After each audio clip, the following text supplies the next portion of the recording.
Before we begin, take a moment. Let your shoulders drop. Let your breathing slow. Grab a coffee, tea, or whatever helps you settle into listening rather than scrolling.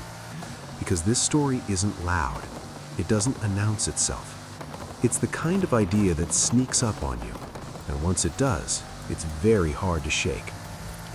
And before we go any further, if you enjoy calm, curiosity-driven videos that mix science, philosophy, and unsettling questions, make sure to like this video, share it with someone who enjoys thinking a little too deeply, and leave a comment at the end with your own thoughts. Now, here's a simple question. How do you know that the world you're experiencing right now is real? Not emotionally real, not meaningful, but physically real. You might say, because I can touch things, because other people see the same world, because physics is consistent. All reasonable answers. But every one of them relies on an assumption that reality behaves the way you think it does, and that assumption has been quietly eroding. Let's start with something ordinary. Video games. Early games were simple, pixels, limited worlds, hard boundaries. You could walk in one direction forever until you hit an invisible wall. As technology improved, the worlds grew larger, more detailed, more convincing. But here's the interesting part. Even today, no matter how advanced a game is, developers still optimize. They don't render what the player can't see. They simplify distant objects. They reuse patterns. Why? Because resources are limited. Now hold on to that thought, because physicists have noticed something strange about our universe. At very small scales, reality appears pixelated. There is a smallest possible unit of length, the Planck length, a smallest possible unit of time, the Planck time. Below that, the concept of space and time stops making sense. It's as if reality has a resolution limit, which is odd, because if the universe were continuous, truly infinite in detail, there shouldn't be a smallest unit, unless it's optimized. Now, that alone doesn't prove anything, but it gets stranger. In 2003, physicist Hans Christian von Baer pointed out that the laws of physics seem suspiciously efficient. Not elegant in a poetic sense, efficient in a computational sense. Information is conserved. States evolve according to simple rules. Complexity emerges from repetition. That's not how you design a messy, brute force universe. That's how you design a system. Which brings us to the idea that makes people uncomfortable. The simulation hypothesis. The idea that reality might be running on something. Now, this isn't science fiction. In 2003, philosopher Nick Bostrom published a paper that made a surprisingly simple argument. If civilizations tend to survive long enough to create advanced simulations, and if they run many of them, then statistically it's far more likely that we are inside a simulation than in the original base reality. Not because of aliens, not because of intention, but because of numbers. Now, you might instinctively reject that idea. It feels insulting, as if it cheapens existence. But let's slow down, because the unsettling part isn't that this could be true, it's that science can't rule it out. And worse, some observations quietly support it. Let's talk about constants. The universe runs on numbers. The speed of light, the strength of gravity, the charge of the electron.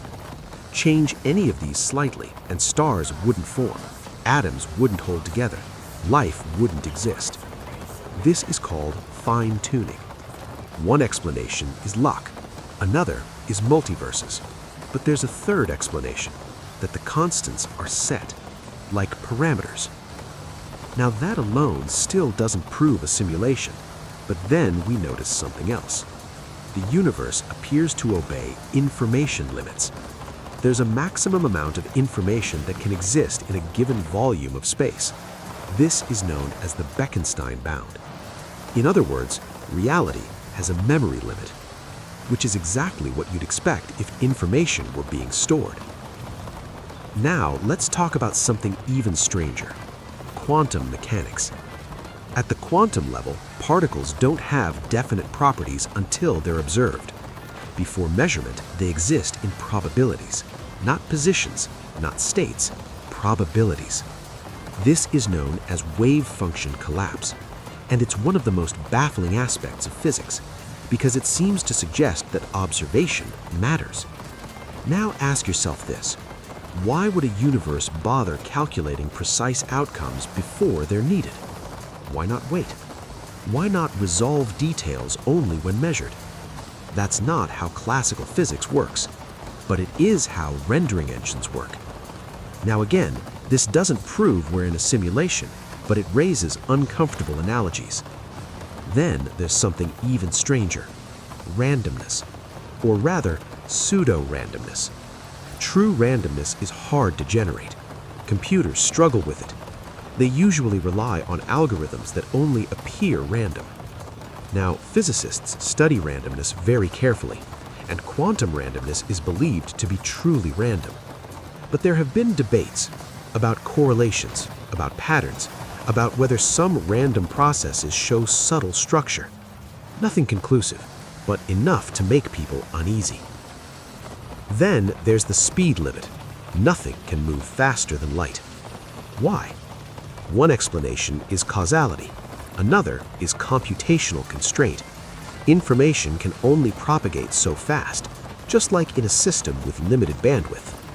And then there's the most unsettling clue of all. The universe seems to be mathematically describable. Not approximately, exactly. The deeper we go, the more reality looks like equations, not metaphors, equations. As if the universe is not just described by math, but implemented by it. Physicist Eugene Wigner called this the unreasonable effectiveness of mathematics. Why should abstract symbols invented by human minds so perfectly describe reality, unless reality itself is abstract? Now let's flip the question. If we were inside a simulation, would we know it? Probably not. Characters in a video game don't see the hardware. They infer rules. They detect boundaries. They notice glitches. Which brings us to glitches. There are moments, rare, controversial moments, where physicists observe anomalies. Unexplained cosmic rays exceeding energy limits, particles behaving slightly differently than predicted, constants that appear to drift over cosmic time. Usually, these are resolved. Sometimes they're not, and they quietly sit in the literature, uncomfortable, ignored. Now let's ask a very human question. Why does this idea bother us? Not because it's scary, but because it challenges something deeper: meaning. If reality is simulated, does that make your life fake? No. Pain still hurts. Love still matters. Choices still have consequences. A simulated storm can still drown you. A simulated star can still burn. Reality doesn't stop being real just because it's implemented differently than you expected. In fact, think about this. If your consciousness is instantiated somewhere, does it matter where? You don't experience neurons firing. You experience thoughts, feelings, moments, which leads to an unsettling realization. You already live inside an interface, your senses, your brain.